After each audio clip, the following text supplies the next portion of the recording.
नमस्कार दोस्तों, आज मैं पर्सनल रीट लेवल 1 एवं रीट लेवल 2 के लिए इतनी शानदार क्लास लाया हूँ लॉकडाउन तक कि दोस्तों एक भी पर्सन बाहर नहीं जाएगा। मैं कह रहा हूँ एक भी पर्सन बाहर नहीं जाएगा। मैं 5 किताबों का अध्ययन किया हूँ दोस्तों, जिसमें विशेषकर NCERT और ऑथेंटिक बुकों के अनुसार मैं आपको यहाँ पर अध्ययन कराऊँगा। तो आप ध्यान से देखना। मतलब एक भी पर्सन बाहर नहीं जाएगा और यहाँ से हमेशा एक पर्सन आता है दोस्तों। पिछली बार पात्रता परीक्षा अभी 2021 में पात्रता परीक्षा हुई थी, तो उस रीट लेवल 1 में एक पर्सन पूछा गया था लाचा गुजरी का संबंध किससे हैं, तो वो तेजाजी से हैं। तो यानी कि यहाँ से हर बार पर्सन आता है और आएगा, 100% आएगा यहाँ से।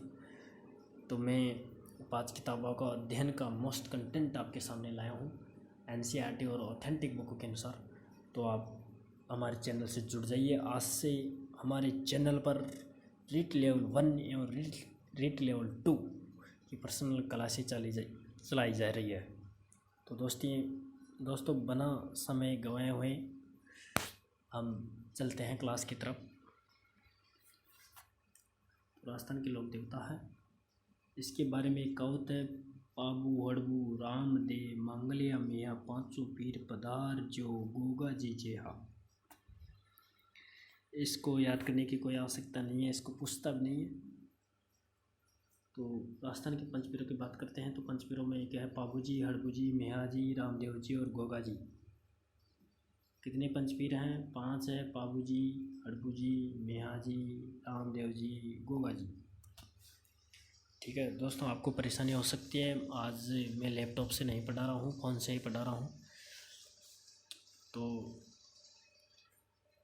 आपको थोड़ी दिक्कत हो सकती है समझने में। ऐसे तो मैं समझाता जा रहा हूँ, आपको टेंशन मत लेना आप। ये पंचपीर है तो इन 5 को याद करना है। कई बार वो तेजाजी ऑप्शन में देता है और पूछता है कौन सा नहीं है, तो तेजाजी का ध्यान रखना, तेजाजी पंचपीरों में शामिल नहीं है। चलते हैं आगे। मैं सबसे पहले लेता हूँ पाबू जी को। तो दोस्तों पाबू जी के ध्यान रखना है। पाबू जी की जाति थी राठौड़।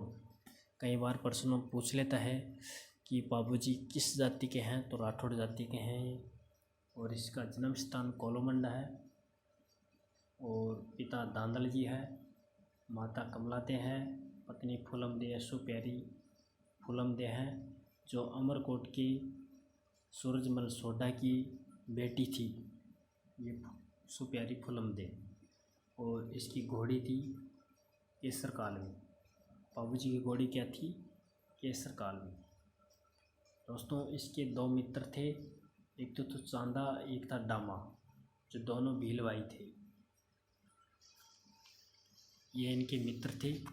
और ये देवल नामक चारण महिला की गायों को बचाने के लिए अपने फेरों के बीच से उठकर आए तथा जिंद्राव खिंची जायल के खिलाफ लड़ते हुए टेंचू जोधपुर में मारे गए। तो दोस्तों मैं इसकी कहानी बताता हूँ आपको। ये देवल चारणी है ना, देवल चारणी, कहानी सुनना बहुत शानदार है।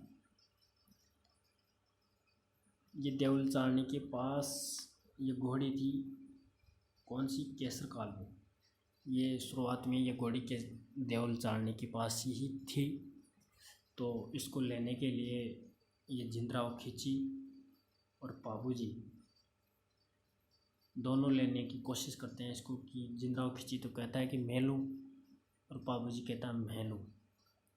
तो दोस्तों ये जिंद्राव खिंची कौन था? इस जिंद्राव खिंची का आपको परिचय करवाता हूँ मैं। ये पाबू जी की बहन थी सोहनबाई। इस सोहनबाई का पति है ये जिंद्राव खिंची, यानी पाबू जी का जीजाजी है जिंद्राव खिंची। तो ये दोनों इस केसर कालवी घोड़ी को देख लेते हैं। तो जिंद्राव खिंची तो कहता है कि मैं लूँ इस घोड़ी को, और पाबू जी राठौड़ कहता है कि मैं लूँ इस घोड़ी को। तो देवल चारणी इस घोड़ी को पाबू जी को दे देती है। तो जिंद्राव खिंची फिर नाराज़ हो जाता है और बाबू जी घोड़ी लेते वक्त इस देवल चारणी की गायों की सेवा करने के लिए और रखवाड़ा रखने के लिए शपथ लिया था उससे कि मैं आपकी गायों की सुरक्षा कर दूंगा। तो जब इस फेरे के वक्त इसके पास खबर आई कि देवल नामक महिला की गायों को जिंदराव खिची चुरा कर लेकर आ गया, तो वह फेरों में से बाबूजी उठकर जाता है तो ये जिंदराव खिची इसको मार देता है। तो इसके बारे में हम आगे और पढ़ेंगे। तो मतलब ये इसके जीजाजी थे जिंदराव खिची जिसने बाबूजी को मारा था। अच्छा, तो आपको कहानी समझ में आ गई होगी। तो देवल नामक चारण महिला की गायों को बचाने के लिए अपनी फेरों के बीच में से उठकर आई तथा जिंदराव खिची जायल के खिलाफ लड़ते हुए देचू जोधपुर में मारे गए। यानी जिंदराव खिची ने इसको यहाँ पर मार दिया, गाय को छुड़ाने आया तब। अब चैत्र कृष्ण अमावस्या को कोलोमंड में बाबूजी का मेला लगता है। दोस्तों, चैत्र कृष्ण अमावस्या को बाबूजी का मेला लगता है और इस बाबूजी का जन्म भी चैत्र कृष्ण अमावस्या को ही हुआ था। बाबूजी का जन्म कब हुआ था? चैत्र कृष्ण अमावस्या को, आपको ध्यान रखना है। और आगे पढ़ते हैं। चैत्र कृष्ण अमावस्या को कोलोमंड में बाबूजी का मेला बढ़ता है। बाबूजी को ऊँटों की देवता व प्लेग रक्षक के रूप में पूजा जाता है। ऊँट पालने वाली रायकर रेबारी जाति इन्हें अपना आराध्य देव मानती है। आसिया मौर्य ने बाबू प्रकाश नामक पुस्तक लिखी है। हो सकता है आपको भाई बाबू प्रकाश पुस्तक किसकी है, तो आसिया मौर्य की है, ये ध्यान रखना है आपको। बाबूजी की फड़े भील जाति के बोफे रावणत्था वाद्य यंत्र के साथ बाजते हैं। बाबूजी की फड़ सबसे लोकप्रिय फड़ है, ये ध्यान रखना दोस्तों। हो सकता है आपको सबसे लोकप्रिय फड़ किस लोक देवता की है, तो ध्यान रखना है बाबूजी की है। बाबूजी के भजन पवाड़ी व माठ वाद्य यंत्र के साथ गाए जाते हैं। तो बाबूजी हुआ कंप्लीट। अब चलते हैं आगे रामदेव जी के पास। तो दोस्तों, रामदेव जी कौन थे? तो रामदेव जी थे तंवर जाति के थे। रामदेव जी तंवर जाति के थे। इसका जन्म उंडू कश्मीर बाड़मेर में, यानी ये उंडू कश्मीर कहाँ पड़ता है? ये उंडू कश्मीर शिव तहसील में पड़ता है, शिव तहसील बाड़मेर। उंडू कश्मीर शिव तहसील बाड़मेर में पड़ता है। इसके पिताजी थे अजमल जी और माता थी मैणा दे और पत्नी थी नेतल दे जो अमरकोट की राजकुमारी थी। दोस्तों, रामदेव जी एक समाज सुधारक भी थे। इन्होंने जात पात का भेदभाव मिटाने व दलित उद्धार का कार्य किया। रामदेव जी एक अच्छे कवि थे और इसका ग्रंथ 24 वाणियाँ है। हो सकता है आपको भाई 24 वाणियाँ किसका ग्रंथ है, तो रामदेव जी का ग्रंथ था। और दोस्तों, आपको एक प्रश्न यह भी पूछ सकता है कि ऐसा कौन सा लोक देवता या पंचपीर था जो एक कवि भी था? तो रामदेव जी था जो एक कवि भी थे। और इसने कौन सा ग्रंथ लिखा? 24 वाणियाँ लिखा। तो आपको ध्यान रखना है। रामदेव जी ने कांवड़िया पंथ शुरू किया था। कांवड़िया पंथ की महिलाएं 13 ताले नृत्य करती है, यानी 13 ताले नृत्य के अंदर वह अपने 13 मंजीरे बांधती है शरीर के और फिर नृत्य करती है, तो उसे 13 ताले नृत्य कहते हैं। रामदेव जी के मेघवाल भक्तों को रीखिया कहते हैं, यानी मेघवाल जाति के भक्त होते हैं ना रामदेव जी के, उसको क्या कहते हैं? रीखिया। समझ में आई बात कि मेघवाल जाति के भगत रीखिया कहलाते हैं रामदेव जी के। और रामदेव जी को पीरों का पीर कहते हैं। दोस्तों, रामदेव जी को पीरों का पीर कहते हैं। रामदेव जी को विष्णु कृष्ण का अवतार मानते हैं, विष्णु और कृष्ण का अवतार मानते हैं। दोस्तों रामदेव जी को पीरों का पीर क्यों कहते हैं मालूम हो गया आपको? ये रामदेव जी को चमत्कार बहुत तगड़ा था। रामदेव जी का चमत्कार बहुत तगड़ा था। तो पाकिस्तान से 5 लोक देवता आए थे कि राजस्थान में एक लोक देवता है जो बहुत चमत्कारी है। ऐसे सुने पाकिस्तान में वो, तो सुनकर यहाँ पर आए रामदेव जी के पास। तो इसके चमत्कार को देखकर दोस्तों वो 5 लोग आए थे ना, वो ऐसे बोले कि हम तो पीर हैं, तुम तो पीरों को पीर हो। रामदेव जी के बारे में ऐसा कहा उसने कि हम तो पीर हैं लेकिन आप तो पीरों को भी पीर हो। तो इसलिए पीरों का पीर कहते हैं रामदेव जी को। रामदेव जी की घोड़े का नाम लीलो या लीला, यानी लीला घोड़ा था रामदेव जी का। और रामदेव जी के पगले की पूजा की जाती है। अच्छा, इसका ध्वजा नेजा कहलाता है। दोस्तों इसका ध्वजा है ना, ध्वजा जो 5 रंगों वाला था, 5 रंगों वाला, इसलिए इसको पंचरंगी ध्वजा भी कहा जाता था। तो आपको पूछ सकता है कि रामदेव जी के ध्वजे में कितने रंग थे? तो 5 रंग थे। और ये पंचरंगी ध्वजा क्या कहलाता है? तो नेजा कहलाता है। और रात को रात्रि जागरण क्या कहलाता है? जम्मो, जम्मो या जम्मा। रात्रि जागरण जम्मो या जम्मा कहलाता है। तो ये हुआ रामदेव जी कंप्लीट। अब आया है गोगा जी। गोगा जी के बारे में जानकारी करते हैं। तो गोगा जी का जन्म कहाँ हुआ दोस्तों? ददरेवा चूरू में हुआ। और यह महमूद गजनवी के समकालीन थे, ध्यान रखना। इन्होंने महमूद गजनवी के साथ युद्ध किया। महमूद गजनवी ने इसे जहार पीर या साक्षात पीर कहा। दोस्तों ये महमूद गजनवी से युद्ध किया था, तब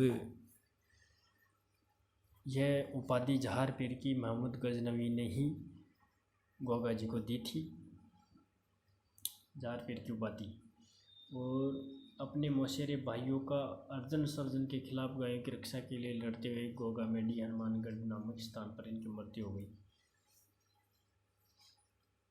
दोस्तों मैं आपको इसका परिचय करवाता हूँ। ये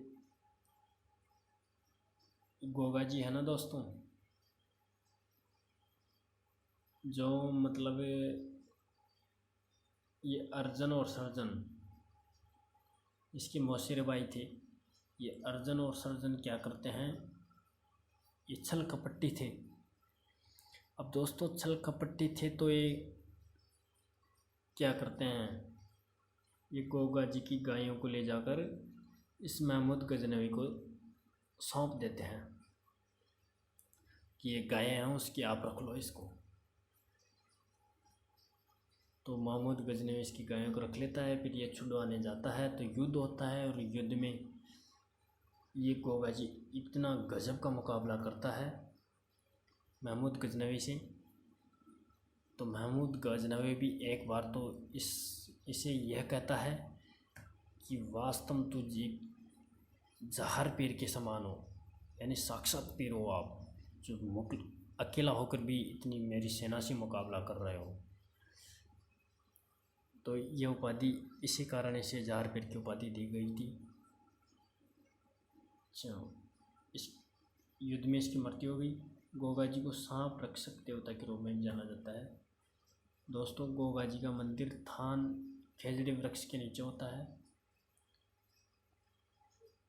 दोस्तों ये युद्ध के समय दोस्तों इसकी सिर है ना, मतलब सिर ऊपर का, ये ददरेवा के मंदिर को सिरसमेडी व गोगामेडी के मंदिर को ध्रुमेडी कहते हैं।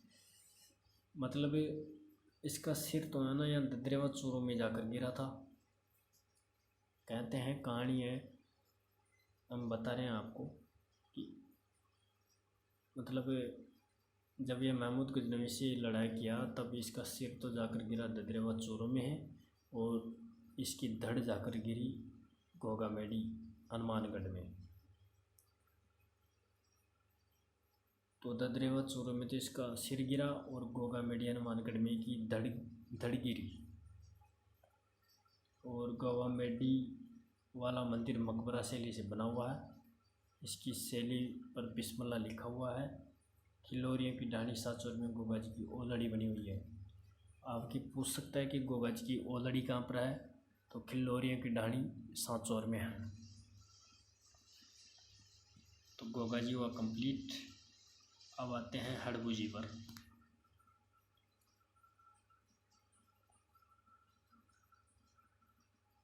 दोस्तों हड़बू जी की बात करते हैं तो हड़बू जी थे सांकला जाति के हड़बू जी सांकला। ये रामदेव जी की मौसेरे भाई थे। कौन थे? रामदेव जी के मौसेरे भाई थे। और इसका जन्म भोंडेल नागौर में हुआ। इन्होंने राव जोधा को मंडोर विजय का आशीर्वाद दिया व एक कटार भेंट की। इसलिए राव जोधा ने मंडोर विजय के बाद इन्हें बेंगटी गांव दिए, जहां इनका मुख्य मंदिर बना हुआ। दोस्तों एक बार पिछली एग्ज़ाम हुई थी, मुझे मालूम नहीं है एग्ज़ाम तो किसकी हुई थी, लेकिन मैं पेपर पढ़ा था, वो मेरे ध्यान से चला गया कि पेपर किसका था, मुझे मालूम नहीं है। लेकिन यह प्रश्न पूछा था बेंगटी किससे संबंधित है, किस लोक देवता से संबंधित है, तो वह हड़बू जी से संबंधित है। सिर्फ ऐसे ही पूछा था बेंगटी किस लोक देवता से संबंधित है, तो यह हड़बू जी से संबंधित है, ध्यान रखना आपको। इस मंदिर का निर्माण जोधपुर महाराजा अजीत सिंह ने करवाया। हड़बू जी ने अपनी बैलगाड़ी से गायों के लिए चारा लाते थे, इसलिए मंदिर में इनकी बैलगाड़ी की पूजा की जाती है। सगुन विचार ग्रंथ हड़बू जी ने लिखा। अब बात करते हैं मैया जी की। मैया जी मांगलिया मुख्य मंदिर इसका बागपेड़ी जोधपुर में है और इसका मेला लगता है कृष्ण जन्माष्टमी को। इनके घोड़े का नाम किरण काबरा। इसके घोड़े का नाम क्या है? किरण काबरा। इनके बहुपों की वंशवृद्धि नहीं होती। इनके बहुपों की वंशवृद्धि नहीं होती दोस्तों, गोद लेते हैं ये, वंश में वृद्धि नहीं होती इनके, ये सिर्फ गोद ही लेते हैं अपने वंश चलाने के लिए। अब आता है तेजा जी। दोस्तों पंचवीर तो पूरे हो गए, अब तेजा जी लोक देवता आ रहा है। पहले पंचवीर पढ़े थे हम 5, तेजा जी है। दोस्तों तेजा जी का जन्म स्थान खरनाल नागौर में हुआ। जो जाट परिवार में जन्म लिया इसने, जाट परिवार थे। इसकी पत्नी पेमल दे थी। ससुराल इसका पनेर था, पनेर अजमेर में। और दोस्तों अभी हाल ही में रेट लेवल 1 में एक प्रश्न आया था पात्रता के अंदर, लाछा गुजरी का संबंध किससे है, तो यह आ गया आपकी लाछा गुजरी। लाछा गुजरी की गायों को बचाने के लिए तेजाजी सुरसरा गांव में घायल हो गए तथा सांप के काटने से मृत्यु हो गई। दोस्तों इसकी कहानी बताऊं मैं।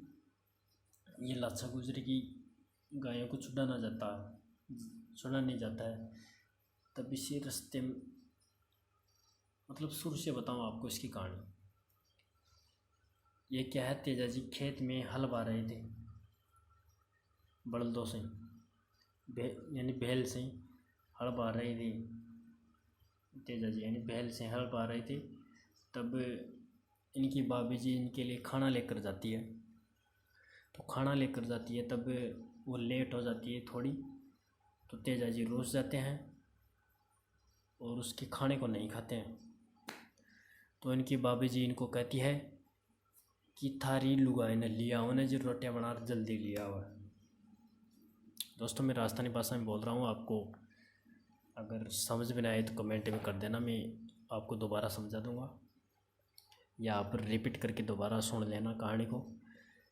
मतलब इसकी भाभी जी खाना लेकर आए खेत में, तो ये खाना नहीं खाता है, तो इसके भाभी जी इनको कहती है कि थारी लुगाई ने लिया कहाँ भी छोड़ भले जो घर खा कर रोटियाँ बना दे देगी।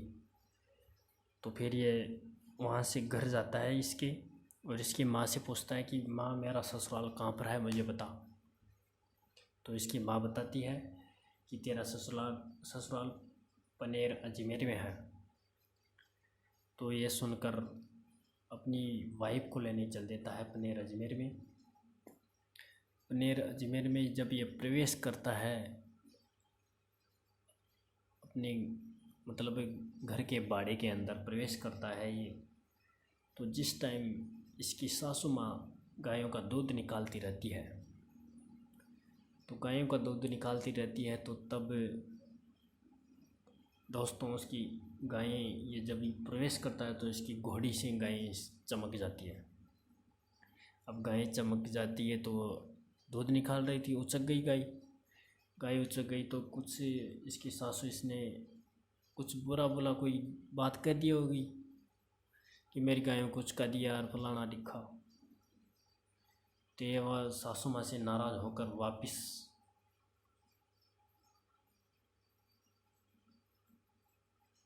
वापिस आ जाता है और एक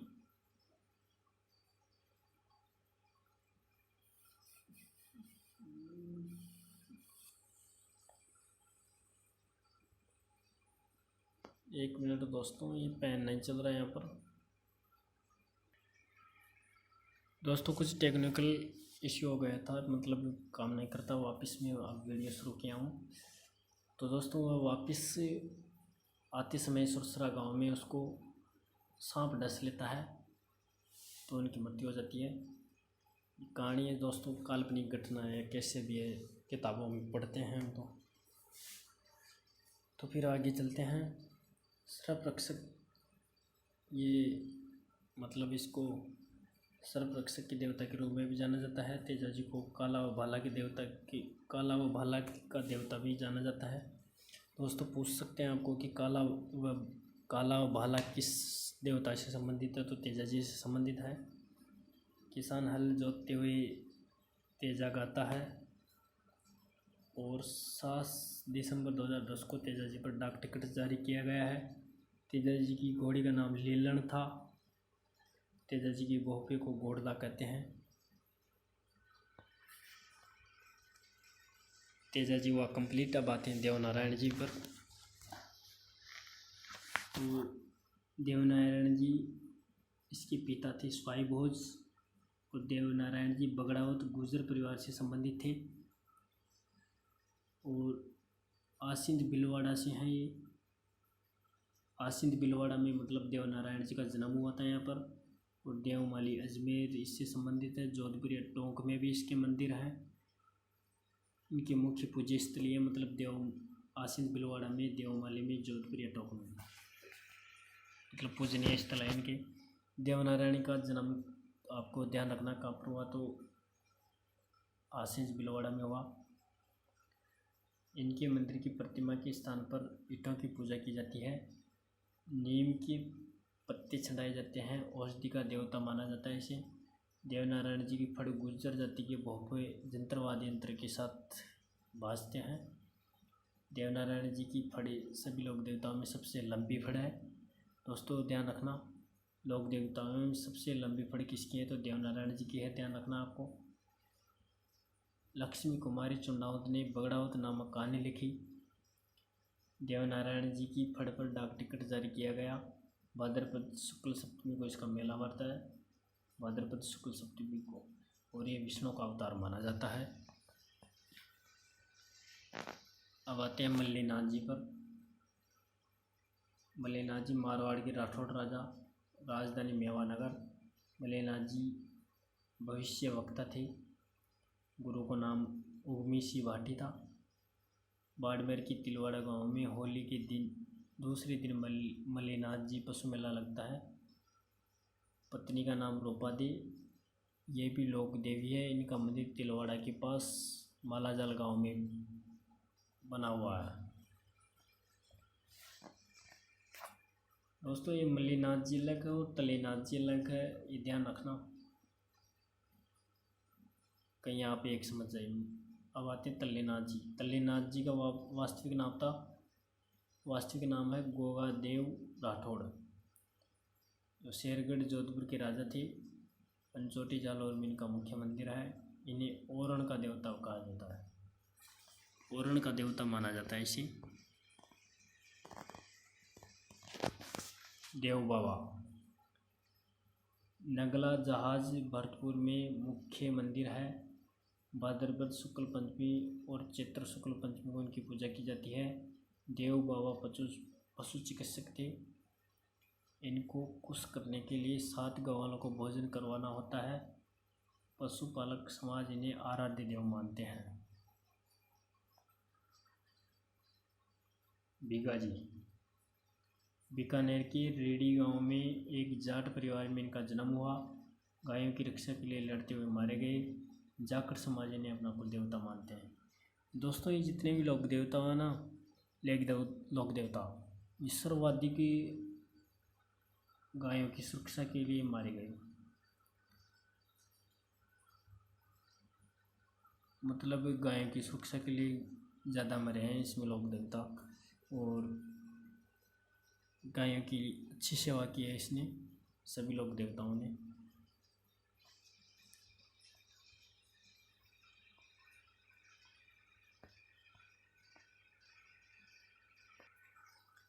आगे हैं झुंझार जी।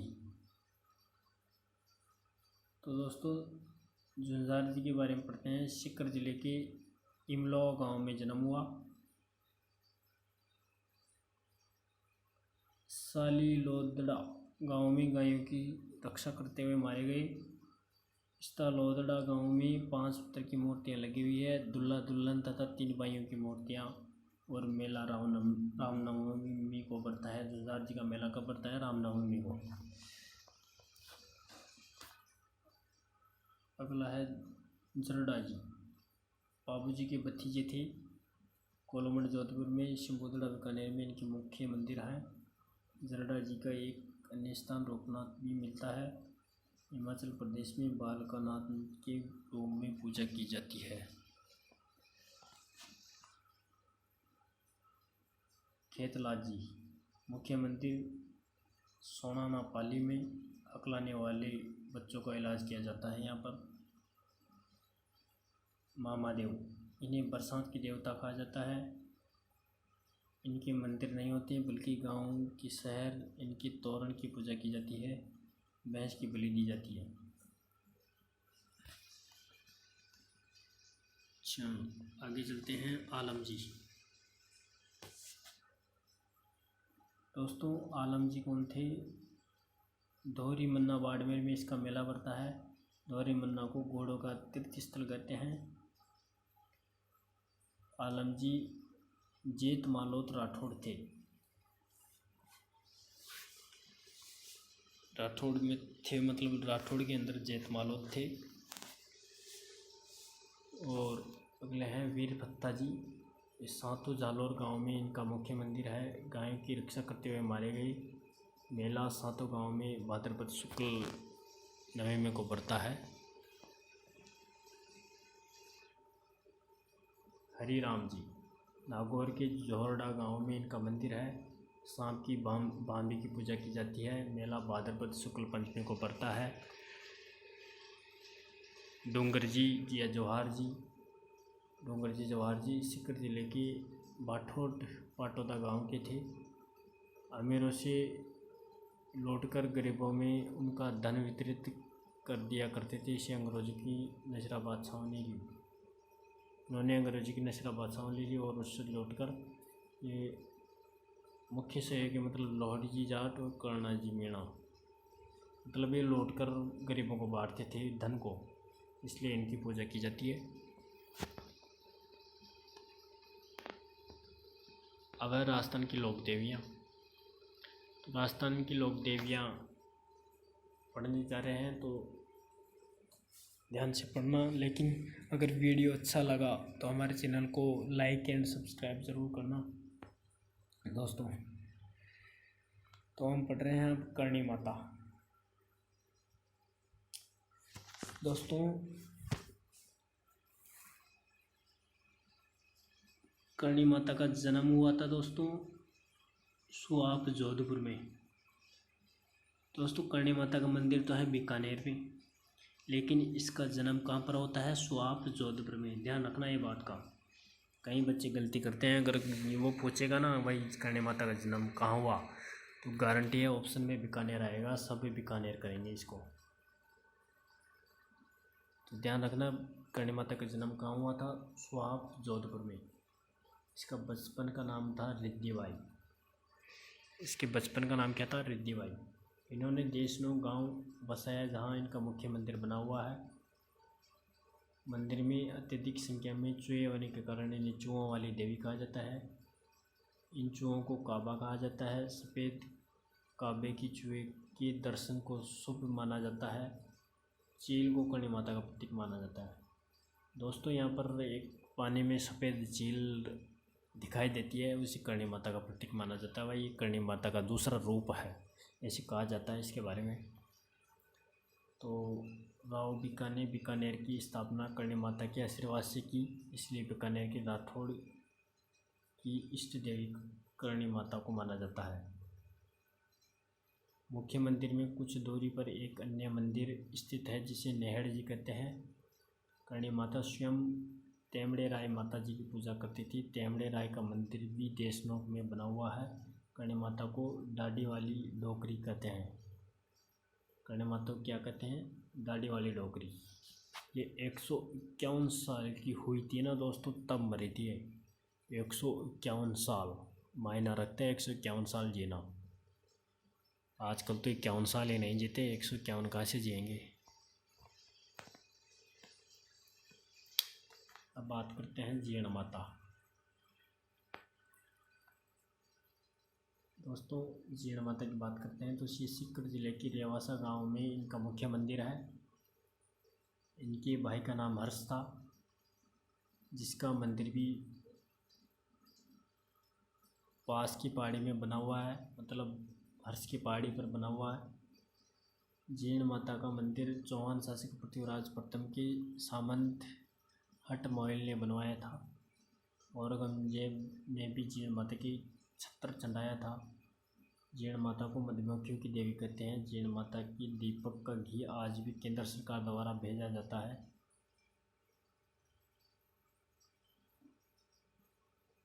जीण माता का लोकगीत सबसे लंबा है, चौहानों की इष्ट देवी।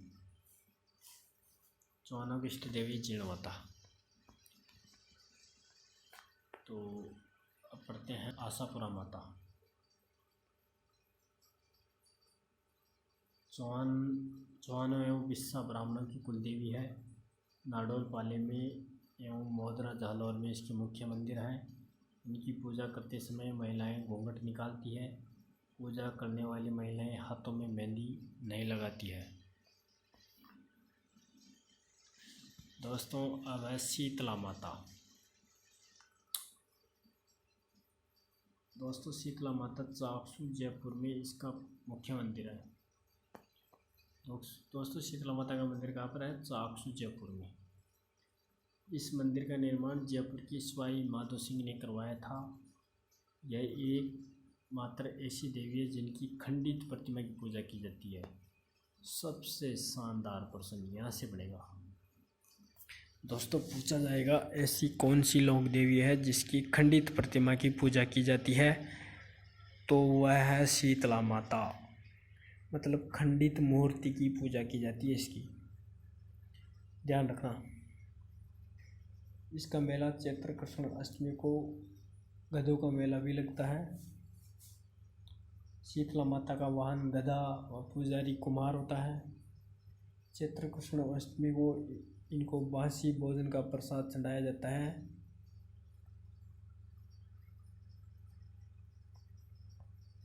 दोस्तों बासी भोजन का इसे चेचक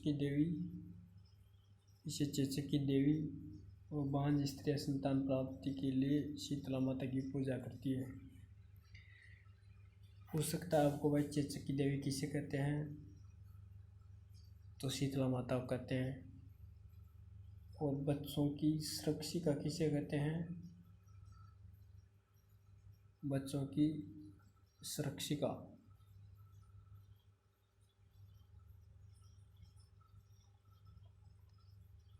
तो बच्चों की सुरक्षा का भी शीतला माता को कहते हैं, ध्यान रखना है।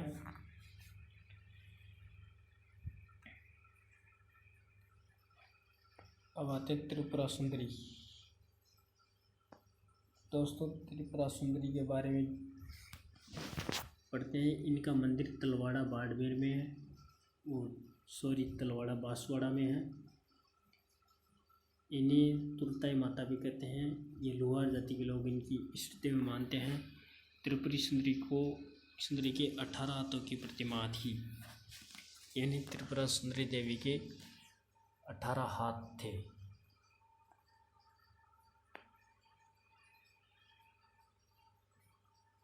रानी सती, इनका वास्तविक नाम नारायणी देवी था, रानी सती का। इनके पति का नाम तदन दास अग्रवाल था। झुंझुनू ने इनका मुख्य मंदिर बना हुआ है। झुंझुनू में इसका मुख्य मंदिर बना हुआ है। भाद्रपद अमावस्या को इसका मेला बढ़ता है। इन्हें दादी सती भी कहते हैं।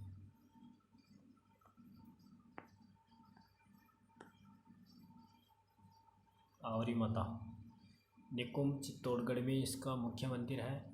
यहाँ लकवाग्रस्त लोगों को इलाज किया जाता है। महामाया माता, मावली उदयपुर में इनका मंदिर है। ये शिशु रक्षक लोक देवी है। बदाना माता, मुख्य मंदिर कोटा में है। यहाँ मुठ लगे व्यक्तियों का इलाज किया जाता है। समझ गए हो? समझ रहे हो? ध्यान रखना। बदाना माता, मुख्य मंदिर कोटा में। यहाँ मुठ लगे व्यक्तियों का इलाज किया जाता है। तनोट माता, इनका मुख्य मंदिर तनोट जैसलमेर में है। इन्हें थार की विष्णु देवी कहते हैं। बीएसएफ के जवान इनकी पूजा करते हैं। इन्हें रुमाल की देवी भी कहते हैं। तो ध्यान रखना, ये मोस्ट है। बीएसएफ के जवान इसकी पूजा करते हैं। ये थार की वैष्णो देवी है। ये मुख्य मंदिर तनोट जैसलमेर में है। ये रुमाल की देवी है। दोस्तों ये दोनों तो कई बार पूछा, थार की वैष्णो देवी और बीएसएफ के जवानों की देवी तनोटी माता, कई बार पूछा हुआ ये प्रश्न, ध्यान रखना। ब्राह्मणी माता, इनका मुख्य मंदिर सोरसन भारा में है। यहाँ देवी की पीठ की पूजा की जाती है। माघ शुक्ल सप्तमी को इनका मेला बढ़ता है। तो आपको पूछ सकता है भाई किस देवी की पीठ की पूजा की जाती है, तो ध्यान रखना ब्राह्मणी माता की है। इसका मेला बढ़ता है माघ शुक्ल सप्तमी को। छीक माता, इनका मुख्य मंदिर जयपुर में है। ये माघ शुक्ल सप्तमी को इनका मेला पड़ता है। जिसको ज़्यादा छींकें आती है वह इस देवी के मंदिर में जाकर अपनी छींके को रोक सकता है।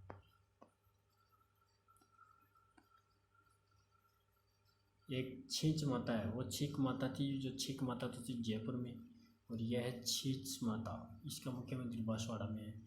ब्राह्मणी माता एक और है, इसका मुख्य मंदिर पल्लू हनुमानगढ़ में है।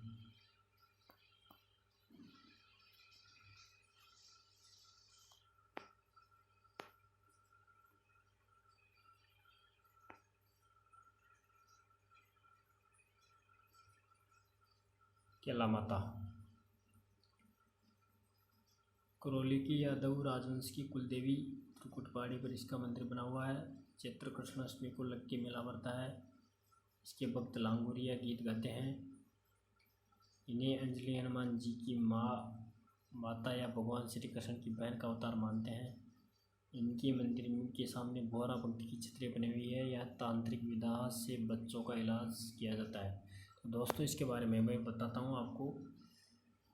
ये अंजलि हनुमान जी की माँ कैसे बताओ। अंजलि हनुमान जी की माँ मतलब ये केला माता है। केला माता या केला देवी करौली में है। ये मतलब ये पहले इसकी माथी है हनुमान जी की, अंजलि थी पहले मतलब ये, फिर दूसरे जन्म में ये केला माता बनी थी। याद रखना। दूसरे जन्म में ये केला माता बनी थी। पहले ये अंजलि थी, हनुमान जी की माँ थी ये पहले। तो हनुमान जी की आरती में भी आती है ये अंजलि। तो ये दूसरा रूप है इसका, मतलब केला देवी अंजलि का। हनुमान जी की माँ थी ये पहले, दूसरे जन्म में बनी है केला देवी। आई माता, ये सिरवी जाति की कुल देवी है। इनका मुख्य मंदिर बिलाड़ा जोधपुर में है। इनके मंदिर की अखंड ज्योति से केसर टपकती है। इनके मुख्य मंदिर को बड़ेर व अन्य मंदिर को दरगाह कहते हैं। आई माता रामदेव जी की शिष्या थी, अतः इन्होंने भी दलित उद्धार व सांप्रदायिक सहाय का काम किया। सचिया माता, ओसिया जोधपुर में इसका मुख्य मंदिर है। यह ओसवालों की कुलदेवी है। ये मंदिर गुर्जर प्रतिहार शासकों के समय बनाया गया था, जो महामारू शैली से निर्मित है। सकराई माता, मुख्य मंदिर उदयपुर वाटी झुंझुनू में है। कंडेल वालों की कुलदेवी तथा चौहानों की इष्ट देवी। अकाल के समय साग सब्जियां उत्पन्न की थी, इसलिए इसे शाकंभरी माता भी कहते हैं। अन्य मंदिर सांभर व सहारनपुर यूपी में भी है। दोस्तों, आपको पूछ सकता है कि भाई साग सब्जियों वाली देवी किसे कहा जाता है? तो साग सब्जियों वाली देवी शाकंभरी माता को कहा जाता है, या सकराई माता को कहा जाता है। शाकंभरी या सकराई माता। सवांगिया माता, जैसलमेर के भाटी राजवंश की कुलदेवी। शगुन चढ़ी के हाथ में मोड़ा हुआ माला स्वांग जैसलमेर के राज्य चीन में है, इसलिए इसी शगुन चढ़ी का स्वांगिया माता का प्रतीक माना जाता है। इनका मुख्य मंदिर बादरिया जैसलमेर में बना हुआ है। यहाँ पर विश्व का सबसे बड़ा भूमिगत पुस्तकालय है।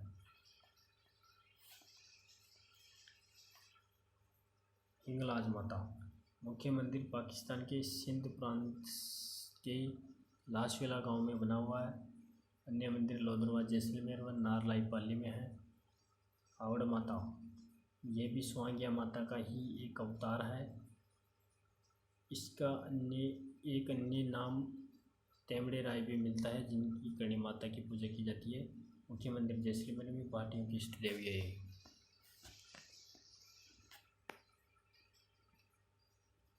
नारायणी माता, मुख्य मंदिर अलवर। नाई जाति के लोग इन्हें अपनी कुल देवी मानते हैं। मीणा जाति के लोग भी इनकी पूजा करते हैं। जिलानी माता, मुख्य मंदिर बहरोड अलवर में। गुर्जर जाति के लोग इनकी पूजा करते हैं। चामुंडा माता, मुख्य मंदिर जोधपुर के मेहरानगढ़ किले में बना हुआ है। 30 सितंबर 2008 को पहले नवरात्रा के दिन मची भगदड़ में कई लोग मारे गए।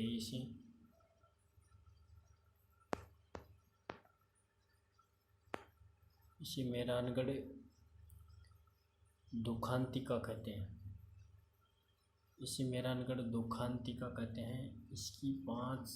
इसकी जांच के लिए जसराज चोपड़ा आयोग की स्थापना की गई। दोस्तों, 30 सितंबर 2008 को पहले नवरात्र के दिन मची भगदड़ में कई लोग मारे गए। तो इसकी जांच में जसराज चोपड़ा का आयोग बैठाया गया था।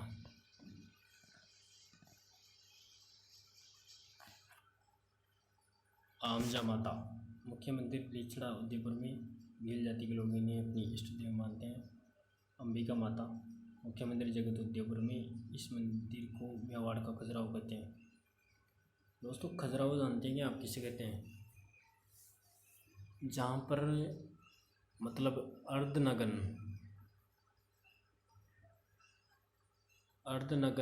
मूर्तियाँ या अर्धनग्न कहीं सभ्यता मिलती है, तो उसे खजुराहो कहते हैं। तो यहाँ पर अंबिका माता के मंदिर में अर्धनग्न मूर्तियाँ मिली हुई है, इसलिए इसे मेवाड़ का खजुराहो कहते हैं।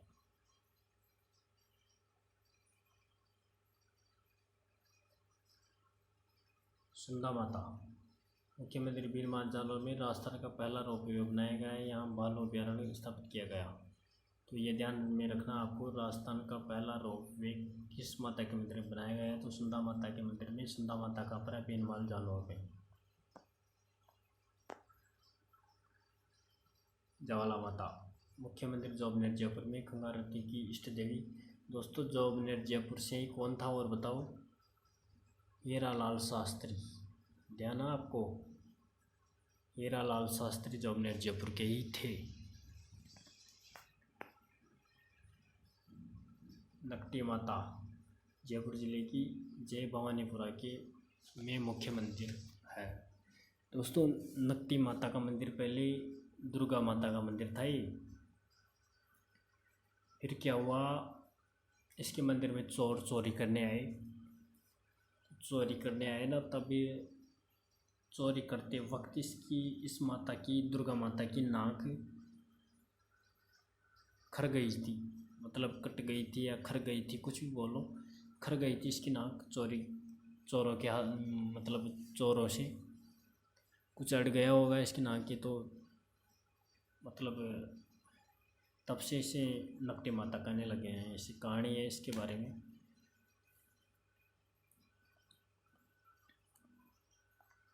दधिमती माता मंदिर। दधिमती माता का मुख्य मंदिर गोठ मांगलोद नागौर में है। दादिच ब्राह्मणों की कुलदेवी है ये। लटियाल माता ये कल्ला ब्राह्मणों की कुलदेवी है। फलोदी जोधपुर में मुख्य मंदिर है। इन्हें फेजड़बेरी राय भवानी भी कहते हैं। मरकंडी माता निमाज पाली में है। कंटेश्वरी माता आदिवासी की कुलदेवी है ये। रानाबाई हरनावा नागौर में मेला भाद्रपद शुक्ल त्रयोदशी को एकमात्र महिला संत जो कुंवारी सती हुई। मोस्ट है ये, ध्यान रखना, एकमात्र महिला संत जो कुंवारी सती हुई। कुंवारी कौन थी? रानाबाई थी। वो कहाँ की थी? हरनावा नागौर की थी।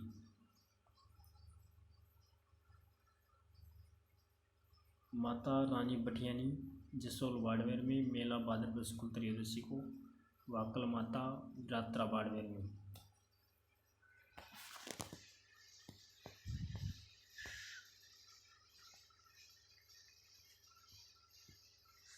अधर देवी या अर्बुदा देवी माउंट आबू सिरोही में। दोस्तों तो ये लोक देवता और लोक देवियों का पाठ कंप्लीट हुआ।